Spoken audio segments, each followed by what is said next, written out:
Je suis le président du golf de l'Ariège depuis un an maintenant. C'est un golf qui a été créé en 1986 et nous avons mis en place un projet d'éco-golf en janvier 2018 avec pour une vocation d'un golf touristique et également un golf qui se veut citoyen. Notre golf est implanté au cœur du parc national régional sur une surface d'environ 75 hectares, ce qui nous a permis justement d'avoir ce label EcoGolf. Nous avons mis en place donc tout un processus de traitement des greens de façon naturelle.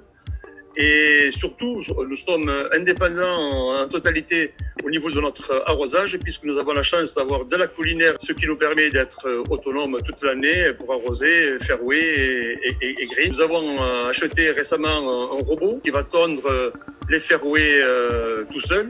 On économise 180 litres de gasoil par semaine en passant du mode thermique au mode électrique. Ça, c'est un volet qui nous permet encore de nous inscrire encore plus dans notre culture écologique. Le robot, lui, ne se suffit pas à lui-même.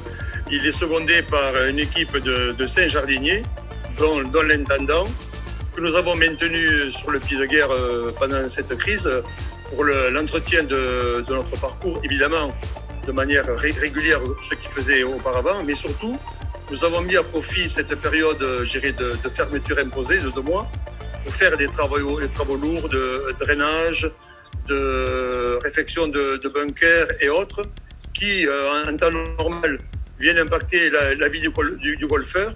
Donc, de fait, on va dire que ce confinement, de ce côté-là, a été un mal pour un bien. J'ai entretenu le lien avec les membres en faisant un bulletin chronique toutes les semaines pour informer les membres de ce qui se passait sur notre parcours. Ça a permis un petit peu aux gens de s'approprier un petit peu ce qui se faisait sur le parcours et surtout ce qui allait les attendre. Il y a eu à ce jour un esprit de solidarité par rapport, à cette fermeture imposée. Donc on est bien sur un format et sur une culture associative dont je peux que me réjouir. On rentre dans une période qui est assez soutenue, à telle enseigne que notre fréquentation extérieure, on draine environ plus de 9000 visiteurs par an. Les pertes sur ces 2 mois de confinement, on va dire en recette directe, on peut les évaluer à 30 000 euros.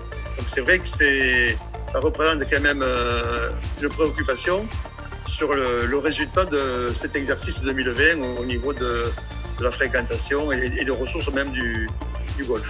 On a la chance d'être un sport d'extérieur donc qui bénéficie d'une certaine tolérance de la part de l'État. Donc, je crois qu'il faut se satisfaire des décisions qui ont été prises. Et ensuite, je crois qu'il faut que tout le monde soit solidaire et que les membres de chaque club soient solidaires par rapport à leur club pour les accompagner dans cette période qui leur a été imposée.